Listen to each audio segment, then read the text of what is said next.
Amen. Passons sur l'autre rive. Il a dit passons. C'est-à-dire que l'impératif, et dans cet impératif, il s'y met aussi. Moi et vous, nous allons passer. Nous passerons. Amen. Et nous passons. Il dit, entre, passons. C'est-à-dire qu'il est là-dedans. Et voilà qu'il passe sur l'autre. Il a enseigné, il a enseigné, il a enseigné. Comme il est en train de nous enseigner ici. Et puis tout d'un coup, il dit, voilà, nous allons passer.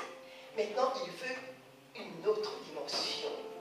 Il veut nous enseigner autre chose. Passons à une autre étape. L'étape de la théorie, elle est bonne. Maintenant, exercice pratique. Alléluia. Amen. Exercice pratique sur le champ. On va voir. Et qu'est-ce qu'il leur a parlé? On va lire ce qu'il leur a dit.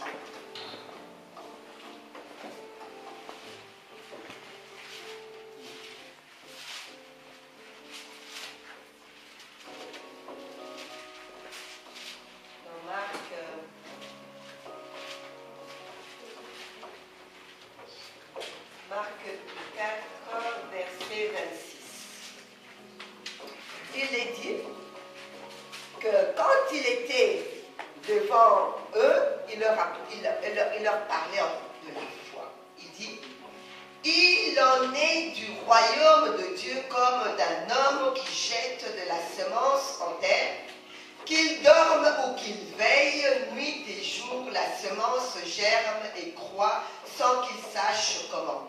La terre produit d'elle-même, premièrement l'herbe, puis l'épi, enfin le blé bien formé dans l'épi. Et dès que le fruit est mûr, on y met la faucille, car la moisson est là. Il dit encore, à quoi comparerons-nous le royaume de Dieu, ou par quelle parabole le représenterons-nous?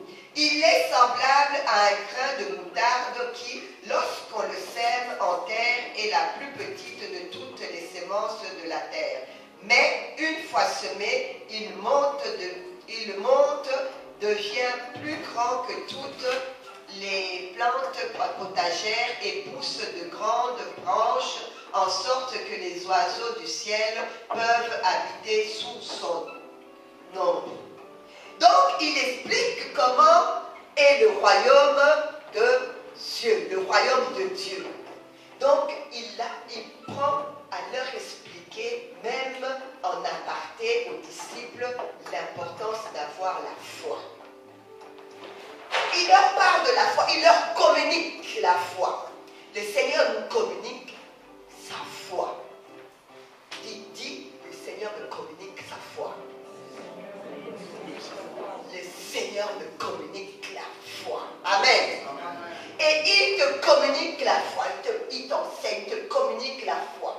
Et puis maintenant qu'il t'a enseigné, il veut que tu pratiques ce qu'il t'a enseigné.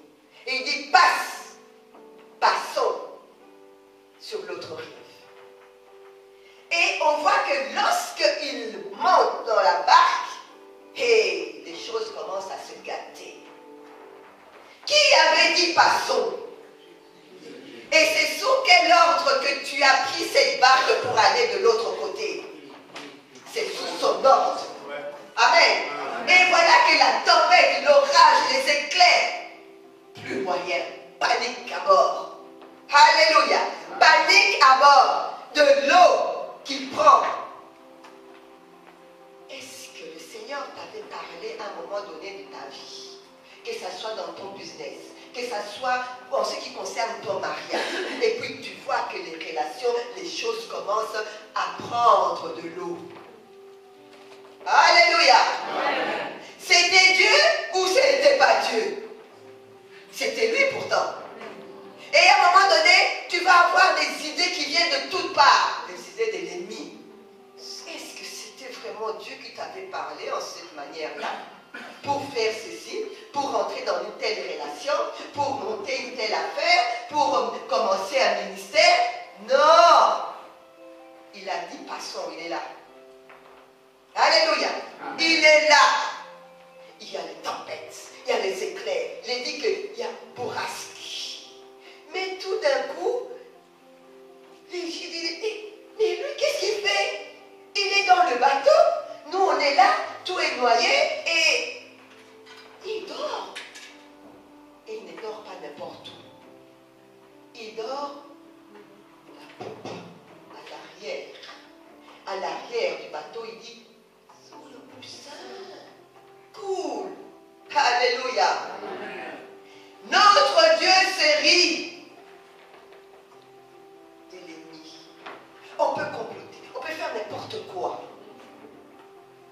Mais il se rit. On va lire tout ça. De l'ennemi. Il est calme. La tempête peut venir. Les calomnies peuvent venir. Les situations difficiles peuvent venir. Mais reste ferme. Qu'est-ce que tu fais? Tu n'entends pas, tu ne vois pas. Oh Seigneur, il est là, à l'arrière, du navire, en train de dormir. Est-ce que notre Dieu dort? Est-ce que notre Dieu sommeille? Il ne dort ni ne sommeille. Alléluia. Toi, tu crois qu'il dort, mais lui ne dort pas. Il contrôle la situation. Il contrôle ta situation. Alléluia. Amen. Et il est dit qu'il était là, derrière, à l'arrière, du navire. Mais on a vu l'expression moderne, l'expression du monde, avoir le vent en poupe. Qu'est-ce que ça veut dire avoir le vent en poupe? Avoir du succès. Amen. Amen. Nous, enfants de Dieu, nous savons que nous avons le vent en poupe. Et le vent qui est là, c'est le vent du Saint-Esprit. C'est Jésus-Christ est là derrière. Il pousse et il parle au vent contraire. Et il se lève. Et il dit, mais il ne dort pas. Allez, déclenche la puissance du Saint-Esprit. Alléluia. Le Saint-Esprit est en toi. Le Saint-Esprit n'attend qu'une chose. Tu parles et il agit. Amen. Déclenche la puissance du Saint-Esprit. Quand tu connais toutes ces choses, la puissance du Saint-Esprit va faire en sorte que tous les vents contraires, les bourrasques, la neige, les difficultés vont fondre devant la puissance du Saint-Esprit. Ce vent, tu auras le vent, oui, le vent du Saint-Esprit va te donner la victoire. Amen. Amen. Alléluia. Amen. C'est ce que nous avons vu. Et maintenant, nous allons voir une autre famille. Une autre famille qui vit à peu près la même situation que la famille de Marthe, Marie et Lazare. Qu'en est-il? Et nous allons voir toujours on est dans Marc, le chapitre 5, le verset 21.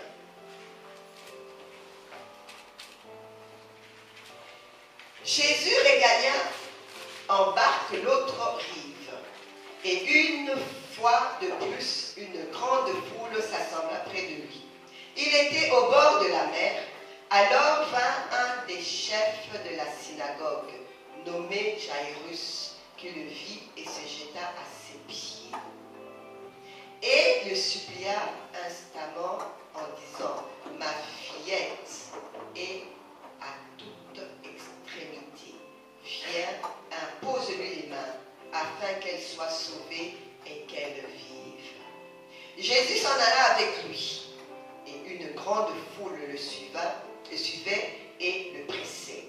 Alors il y avait une femme atteinte d'une perte de sang depuis 12 ans. Et nous reprenons verset 35. Il parlait encore lorsque survinrent de chez le chef de la synagogue des gens qui dirent, ta fille est morte. Pourquoi importuner encore le maître? Mais Jésus, sans tenir compte de ces paroles, dit au chef de la synagogue, sois sans crainte, crois. Comment? Crois seulement. Alléluia. Il ne dit pas, t'ai-je pas dit. Il dit, crois seulement.